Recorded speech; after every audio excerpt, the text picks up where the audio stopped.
Hafide, welcome to D18 Tonight. I'm Carmen Victoria Terlahi, your host, and we are heading straight into the general elections. It is coming up very, very soon, but seated with me tonight, we have two senatorial candidates. Welcome Republican candidate Amanda Blas and Democratic candidate Senator Joseph Agustin. Welcome both of you. Thank you for having us. Fantastic. And so I was just mentioning a little earlier that, again, people are going to be rolling into our Facebook, which is live, to ask their questions. But in the meantime, my question, since I know both of you very well in the field of education, is simple. What do you think is the biggest challenge facing Guam's education, and how do you plan on resolving that? Well, I think from our experience, and this is something that I've worked with Senator Agustin a lot with as the Charter School Council Chairwoman, is of course the funding for education. We know that the budget cuts have happened this fiscal year, and we also know that education took a hit. So I believe that's one of the biggest issues. I also think it's important that we bring more opportunities, which is why I'm a big believer in the charter schools. And I also believe it's important to use other means such as technology into the education system, which is very related to my platform. So definitely that's something I'd like to look at. Nice. How about you, Senator? Well, for me, on the education side, I'm concerned about the safety and security of our students. You know, recently they've had a bunch of riots. They've had, I would say, teachers outburst at students. They need to seriously take a look at those programs. And, you know, when we take care of their safety and security, we'll be able to allow them to be able to give the better education opportunities for our children. Definitely, and that is a very recent news topic that we've been discussing as well, the issue of safety in schools. And so maybe, Senator, since we're on that topic, how do you plan to ensure that our schools are safe and secure? Well, you know, when I'm looking at the budget, and you know, just recently the board passed a resolution for an increase of $15 million. And when I took a look at the resolution, it didn't really address the safety, security, and the improvement of the education program they have. So I will be talking with John Fernandez and the board members and let them understand that there's not a lot of money in the government of Guam. We can't be acting like we need $15 million. Let's just ask the senators. It's not going to work that way, because we got to also take care of the charter schools, and we also got to remind ourselves that based on the Organic Act, the government of Guam is responsible to ensure that every child gets an adequate education. Right, definitely. And a quality education at That's that correct. as well. And so maybe while we're wrapping up this first block, I'd like to ask you, what is your platform and what are your priorities if you are elected again and for the first time? Well, if I do get the honor of being one of your senators this coming legislature, my priority is moving our government fully into the 21st century. You know, there's a lot of things we can do with the use of technology. We can be more transparent, we can be more efficient, more effective, and that's definitely where I'd like to see our government going. I think it's time to bring more innovation into the government, and one way to do that is through the use of technology. So that's definitely my priority. Could you maybe clarify that a little bit for us? What does the technology look like? Sure. So right now we're looking at a budget that's less than we would have hoped for. So we're expected to do more with less. I think technology will help us provide services at a lower cost and will allow us to provide services more wirelessly, so it reaches more people who are not necessarily able to go visit our government agencies. Oh, I see. And of course, the transparency issue that everyone has been discussing, and there was the recent bill when it came to live streaming of meetings. That's definitely one step in the direction I'd like to go, and I definitely like to build off of that. Fantastic. How about yourself, Senator? Well, you know, first I'd like to thank the people of Guam for allowing me the opportunity to serve in the 34th Guam legislature. And hopefully I'll be allowed to continue on the 35th. My priorities have always been the education and the improvement of technology, like my fellow candidate here, Amanda, brought up. Right. And that's in the area of revenue and taxation. We need to improve the technology setup at the department. Right now, everything's all manual. A lot of the AS400, there's a lot of old programs there that needs to be updated. And then when we go back to the education portion, when we look at charter schools, they're using all high tech. They're using laptops, I mean, there's a bunch of technology programs that we can implement in DOE. We don't have to go back to the textbook program. Everything is free online. Why don't we just go forward and prepare our students for the 21st century? Let's get ready, because it's coming. Nice. Very interesting points. So again, I mean, very similar platforms on the technological side, Yes. which I find very fascinating. And so again, we'll have way more when we continue. I see lots of you joining us on Facebook, so don't forget, we are going to ask your questions please, please, please ask them online, and we'll be back. All right, that was fantastic.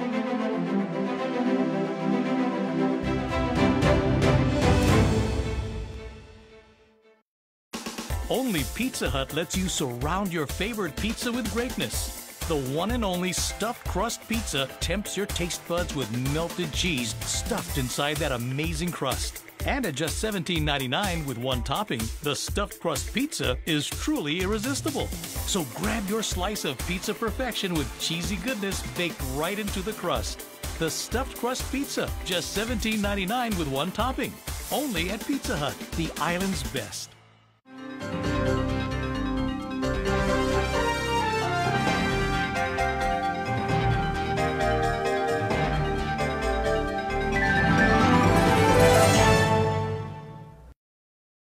A beautiful, healthy smile is an expression of confidence. The more confident you are about your smile, the more likely you are to fully express your feelings without having to worry about the way your teeth look.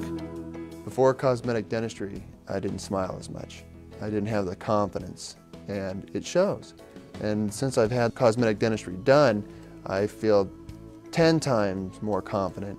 I make my initial introduction with a nice big smile and a handshake, and I just feel like it really is a relationship builder, a nice warm smile, and it makes the clients and customers feel more comfortable with you, feeling confident, and they feel that you're not just there for business, that you're also there kind of as a friend as well.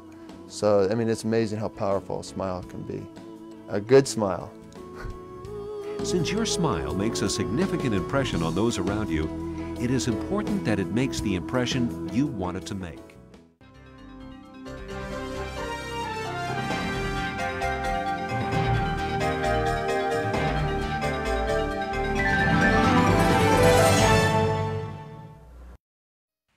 Welcome back to D18 Tonight. Now, we are taking your questions on Facebook Live. Now, this one is a very good one because the two individuals who are here with me tonight do oversee the charter schools on Guam, and that is a very new phenomena. So let's go ahead and get right into it. James Petit, thank you for your question. So this question, we'll start off with Amanda. She is the chairwoman of the Charter School Council. It is, why didn't the council put GACs on probation, and how can we trust you to properly account for government money, especially given your very heated leadership position in this council? Well, first of all, hi, Mr. Petit. We actually had him. He was part of the discussions of the charter school, so very good question. First of all, I think it's definitely important to revisit the charter school law as it exists. Obviously, the law was created in 2009, and we're very far from then. Since then, we've had 3 charter schools, and we've experienced a lot of things that we didn't expect. So if you know the charter school law, it doesn't give a lot of authority to the charter school council as we have. When it comes to the probation, what had happened first was the renewal came first. If you tuned into the discussions, and it was covered very heavily by media, when we did decide to renew, the council did vote to renew, probation was one of the things that we looked at should there be continued issues. We currently still do work with the schools, and I know for a fact that Guahan actually just had their visit from the accreditation team. But I think definitely the priority is to relook at the existing charter school law and to make sure it's given the teeth so that the council does have, 1, the resources, and 2, the power to actually regulate the charter schools, because that's currently missing, I believe. And I believe Senator St. Augustine can agree as well. We've actually worked together to look at the charter school council, or charter school law, and see what issues, and we have been committed to working together to ensuring that the charter school law actually works to the challenges that we are seeing today. And so I think that demonstrates, 1, how important it is, where it's not just about introducing new laws when you're a legislator, it's about revisiting old ones that might not have worked out the way we thought. Sure. And also it's important to work with your fellow colleagues, and I've been able to work with Senator St. Augustine very well. Yeah, and that's a very interesting point as well. So Senator, he actually has a very specific question for you as well. How are you going to deal with the failure of the council to properly supervise GACs? And I know that is a loaded question, so the chairwoman can probably chime in after. Well, you know, Carmen, and thank you, Jim. I know James. When he talks about the charter school council, we need to remind ourselves that I did ask for an AG's opinion. They were very specific on when they made a vote for the Guam Academy, it was clear there was not a problem on giving them their extension or renewal. Now, when we take a look at the law, and the AG took a look at that, we need to remind ourselves that, number one, there's really nothing broken. Now, but at the same token, we got to remind ourselves that the Charter School Council that my fellow candidate here, Amanda, oversees, they can go in on whatever issues are going on any of the charter schools, and they can put on probation at any given time. You can't expect the probation to happen just when they're up for renewal. No. We need to also remind ourselves that this Charter School Council is the most active Charter School Council in the 5 years that the Charter School has existed.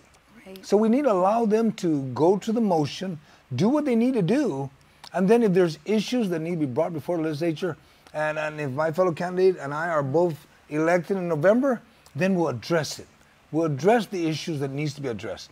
And exactly what Amanda mentions, that it's not about creating new laws, but taking a look at the old laws, amend them, and let's move forward. Right. And really quickly, while we wrap up this block, I mean, what would you say are the issues that face our charter schools on Guam? Well, I honestly believe that the issues that face the charter schools, that in the Charter School Council law, when a charter school has an expenditure, they submit their request for reimbursement or for payment, and it goes to the Department of Administration, then they send it to DOE. And I think one of the biggest questions is that the word validate.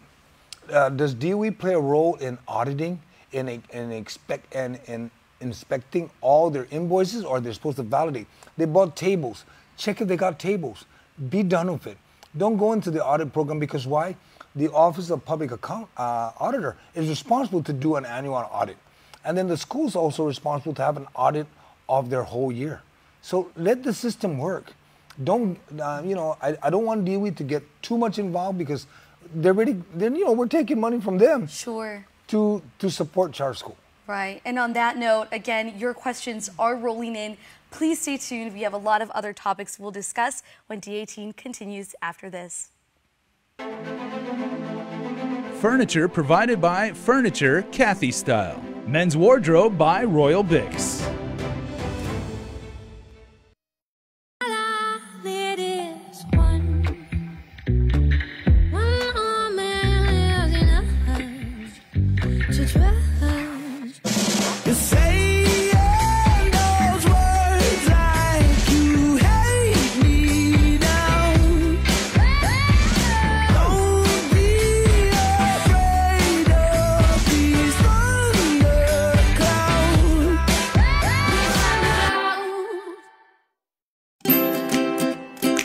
Autism Community Together of Guam is a support group for individuals with autism spectrum disorders and their families. We are a group of parents and caregivers who have children with autism spectrum disorders and understand the joys and challenges in raising them. To learn more about ACT or to join our family, call Joe Blas at 687-1284. Send an email to autismcommunityguam@gmail.com or visit us at Autism Community Together on Facebook.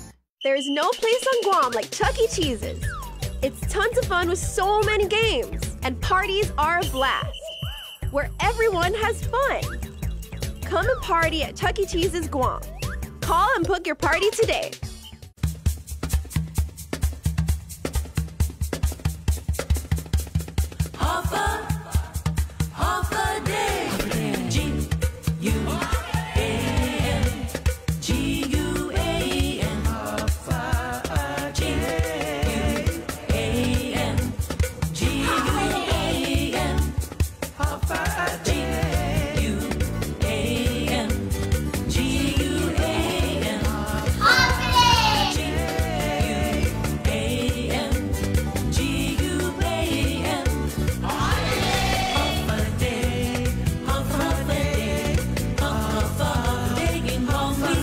How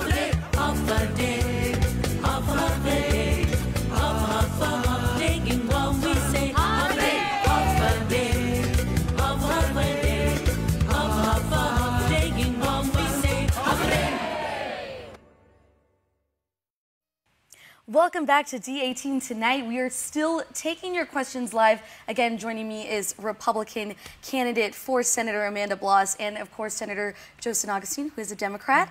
And this question is very interesting. It is from Brandon L. Cruz, and we've talked about this in quite some length, I'm sure, during the primaries as well. And it is, if elected, what political status would you advocate for Guam and why? Maybe we'll start with you, Senator. Okay, you want to start with me? Well, you know what, Carmen? I support all three, but we have to be realistic. Number one, when we look at, we have independent, and then we got statehood and free association. Right. I don't think we'll ever get statehood.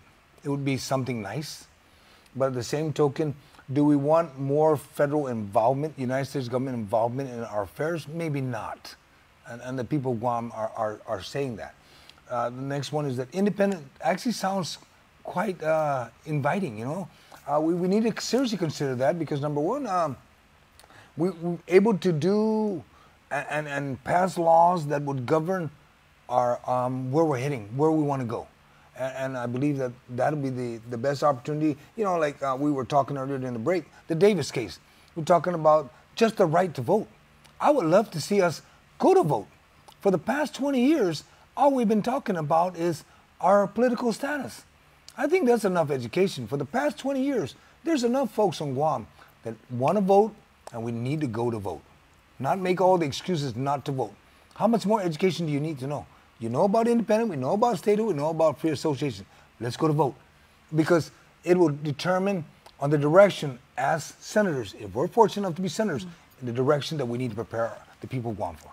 Definitely. And while we're on the Davis case, my kind of follow-up question, and I'm sure we'll get to Amanda in a little bit, is where do you stand on the Davis case? I know it is a very complicated case that is being heard. Again, appeals were being heard and arguments in Hawaii. But do you believe that non-Chamorros should also have a right to vote? We need to remember that the United States Congress, when they signed the Organic Act, that's when it established who would vote for the political status. And there were Filipinos, there were stateside here, there were all kinds of folks on Guam here. They have a right to vote. Everybody that meets those qualifications should be given the opportunity to vote. And let's just move forward. Let's not talk about what color you are or where you're from. Sure. No. You were in Guam when the Organic Act was passed, so be it. Let's enjoy ourselves. Guam is unique. It's actually the treasure of the United States. Sure. Definitely. And so, Amanda, I asked you this double-sided question, I guess you can say, two sides of the same coin. So what status option do you support? Well, right now the status option that I favor, I guess you could say, is free association. And that's just based on my knowledge from my work at the Commission on Decolonization and the information we have in front of us. But it's important to note that I am just one vote. So just because I favor free association doesn't mean everybody else does. And like Senator Agustin mentioned, it's important that we do go forward with a plebiscite to see what everybody wants. And I think as elected officials, it's our responsibility to help move forward the vote and what happens after the vote, the results of the vote. So as a legislator, I'm dedicated to working with my colleagues, not only in the legislature, but as well as the governor, lieutenant governor, and as well our representative in Congress to help move forward that with the plebiscite. You mentioned the Davis case, and I do want to give kudos to Julian Uggan for doing an amazing job. I did listen to the arguments, and it was great. And my personal opinion on that is I believe that the plebiscite should be limited to Native inhabitants, yes, because it does reflect an injustice from 1950 with the passing of the Organic Act. However, I believe it's everybody on Guam who should take part in the discussion about how we should move our island forward to achieving that status, definitely. Definitely. Very interesting answers here. So I guess a lot of the people joining in on us tonight on Facebook, again, please go to Facebook, to ask your question, but a lot of them are asking about education. And this one comes from Chairman Mark Mendiola. And I think, you know, we're going to kind of segue and kind of go back to that. And it is, do you believe that GDOE is adequately funded? And another follow-up question from Stephen Blake is, where can we get the funding to rebuild GW and Simon Sanchez High School and all schools really that need help? And so we'll kind of start off this discussion, but I'm sure we'll continue it into our next block. So funding, education.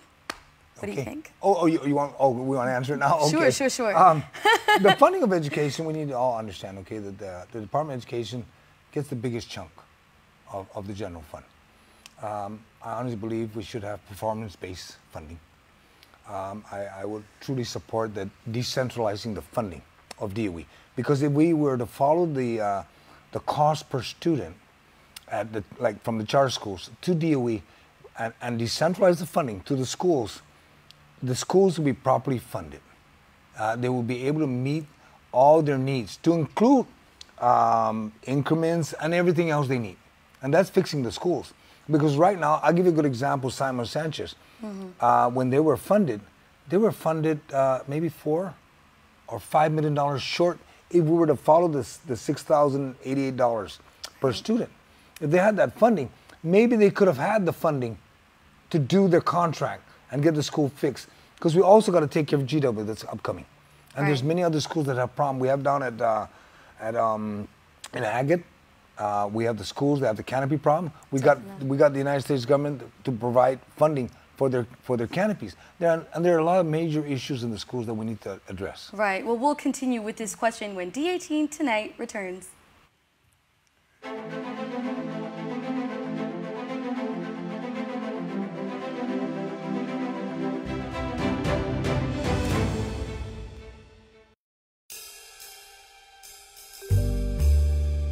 Love makes you do crazy things. Like sneaking the triple-double crunch wrap into the theater with double the layers you love. Along with 2 crunchy tacos and a medium soda. Careful, that double crunch may land you in movie jail. The triple-double crunch wrap box from Taco Bell.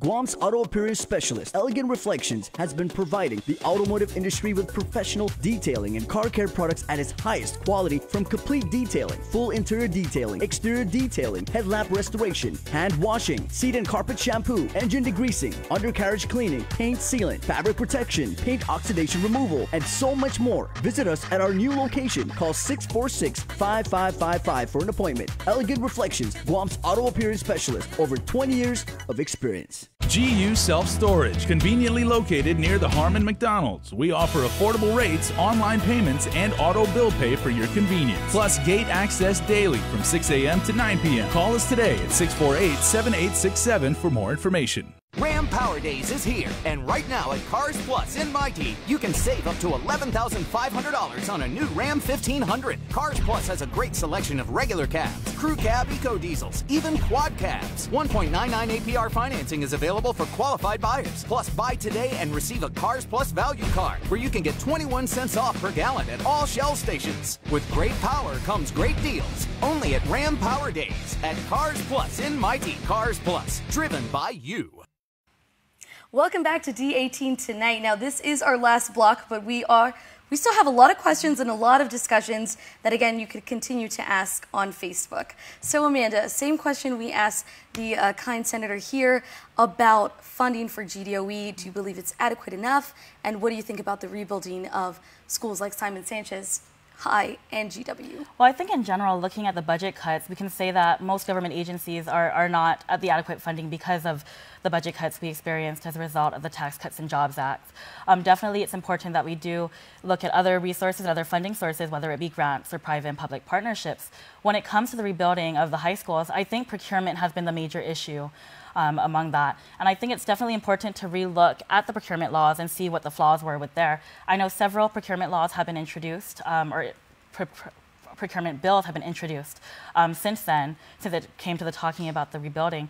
But definitely, I think procurement is one of the biggest issues with that. It's something we need to revisit. As someone who had to take the procurement class that's mandated by law and has actually worked with procurement in the government level, I think it's important to see what issues the procurement laws that do exist are affecting our different government agencies and how it's hindering them from progressing and moving forward. Definitely. And while we're on the issue of funding, I know both of you do work in government, and funding is always this big question mark. I think a lot of people ask is, where will we get this? Which is a question asked by Greg Blas. And it is it possible to implement a Guam income tax system to supplement local funding shortfalls and federal cuts? Now, that's a very tax-heavy question, and we might even ask the general statement is, do you believe in raising taxes? Well, you know, Carmen, I don't believe in raising taxes, but I had to.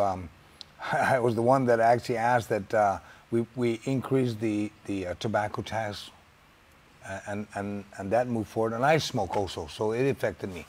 I was also one of the senators that actually supported the increase of the property tax for if you invest $1 million on your property. And I honestly believe that if you got $1 million to put on your house, you should be able to pay the taxes for that.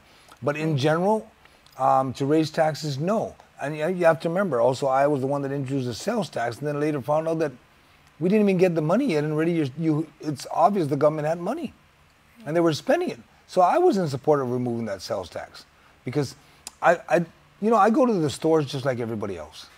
And when I go in there and I can only buy so much with my money, I can imagine what everybody else feels like.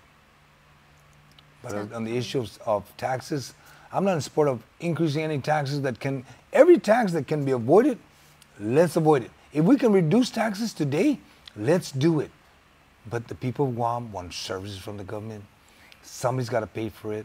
And if we want to talk about maybe considering introducing our own Guam tax laws, we got to be careful. Because, the IRS program is a great program. We just need to identify the programs in there maybe that we don't want. And then that's when we're talking about delinking from the IRS code. Sure, this is a very interesting question. So Amanda, the same question goes to you again. Is Greg Blas, is it possible to implement a Guam income tax system to supplement our local funding shortfalls and federal cuts? Well, it's something I definitely would have to look more into. It's always a possibility. I don't believe in saying no to something unless you have another solution or until you thoroughly look at it. So it's definitely something that we could consider in the future. As far as it goes to tax increases, I don't believe anybody wants to increase taxes on our island, and especially considering how it would affect the quality of life for many of our residents. But I do think it's important that we do look at other revenue sources and other ways that we can revitalize our economy and our government funding, definitely. Definitely. There's some pretty good questions. Now, I think we have time for just about one more wrapping up session here since we're about to break for our show. So maybe just tell us briefly again why you want to be elected as senator. I would hope the people of Guam will allow me an opportunity to serve on the 35th Guam legislature. My focus has always been about education and has been about taxes. And I believe that the people of Guam deserve to have their children go to a public school that provide safety, security for their children, and the best education possible. At the same token, we need to improve the tax collection in the government of Guam so that we can have the money to provide the services to people. Right. And how about yourself, Amanda, just very briefly? Well, it's my belief as a public servant, it's your responsibility to help our island move forward. And I definitely think the way to move forward our island is by moving us fully into the 21st century. So I humbly ask for your vote this election. I'm Amanda Blas. I am number 12 on the Republican side. And I do ask that you consider me as one of your votes this election. Perfect. So thank you to our candidates, and for the people who are joining us online. Again, they might be able to answer your questions at a later time. But again, thank you so much. And hopefully you rewatch this and vote on November 6th during the general election. Furniture provided by Furniture Kathy Style. Men's wardrobe by Royal Bix.